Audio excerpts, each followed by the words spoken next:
आजुक समय सुहावन अति मन भावन हो। आजुक समय सुहावन अति मन भावन हो। रानी कौशल्या जी के गोद अमित छवि छावन हो। रानी कौशल्या जी के गोद अमित छवि छावन हो। प्रगट भेला नृपनंदन रघुकुल चंदन हो। प्रगट भेला नृपनंदन रघुकुल चंदन हो।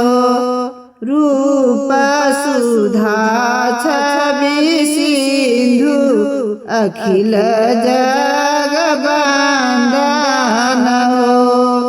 रूप सुधा छवि सिंधु अखिल जग बंदन हो। हरषित भेल चराचर मुदित पुरवासिन हो। हरषित भेल चराचर मुदित पुरवासिन हो। ललना घर घर सोहर मंगल गावे सुबासनी हो। ललना घर घर सोहर मंगल गावे सुबासिन हो। बंदन बार बांधाओल कलश धराओल हो। बंदन बार बांधाओल कलश धराओल हो। मंगल साज सम्हारी सुगंध चिचाओल हो।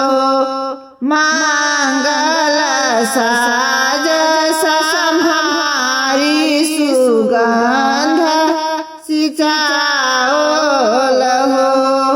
गुरु महीसुर पद बंदी अमित सुख पाओल हो। गुरु महीसुर पद बंदी अमित सुख पाओल हो। परमानंद निबरानी सुकोष लुटाओल हो। परमानंद निबरानी सुकोष लुटाओल हो। जय जय धुनि करी सूरन सुमन बरसाओल हो। जय जय धुनि करी सूरन सुमन बरसाओल हो। पटरानी सखी गुण गावी जन्म फल पाओल हो। पटरानी सखी